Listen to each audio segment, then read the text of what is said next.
भिऊ नकोस, मी तुझ्या पाठीशी आहे. नित्य स्वामी दर्शन श्री स्वामी समर्थ. भाग 154. स्वामींचे उग्र रूप फार क्वचितच प्रकट होत असे.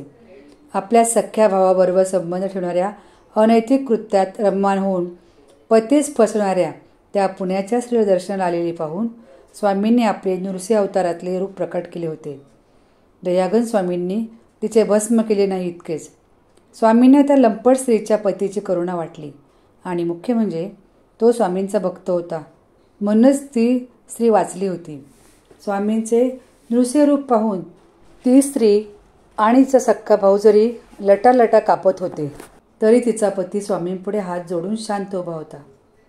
ते तिघे निघून गेल्यावर एक स्वामीभक्त अभंग म्हणत आला.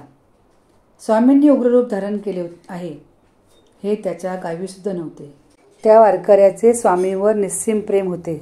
त्याच्या गळ्यातल्या सुसूर आवाजाने स्वामी शांत झाले होते. इतक्यात झपकन निघून गेलेला तो पुण्याचा स्वामीभक्त माघारी आला आणि स्वामी चरणावर डोके ठेवून ढसाढसा रडू लागला. त्याची वेदना स्वामींना कळली होती. स्वामींनी त्याला उठवले तेव्हा तो म्हणू लागला, स्वामी, मी पुन्हा माझ्या नासक्या प्रपंचात माघारी जाणार नाही.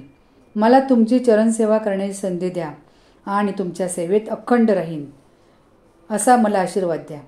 स्वामींनी त्याच्याकडे करुणेने पाहिले आणि म्हटले, तुझी इच्छा पूर्ण होईल. तुला तुझ्या राहत्या घरातल्या नरकातून सोडण्यासाठी तर इथपर्यंत बोलावून घेतले होते. तू आता माझ्यासोबतच आनंदाने राहा. लोक आश्चर्याने सारे काही पाहत होते. तो स्वामीभक्त स्वामींच्या सेवेत रममाण झाला. स्वामींजी त्याच्यावर एवढी कृपा झाली की घडून गेलेला भूतकाळ तो पूर्णपणे विसरून गेला. त्याला नवे भक्ती आयुष्य केवळ स्वामीमुळेच लाभले होते. श्री स्वामी समर्थ. जय जय स्वामी समर्थ. श्री स्वामी समर्थ. जय जय स्वामी समर्थ.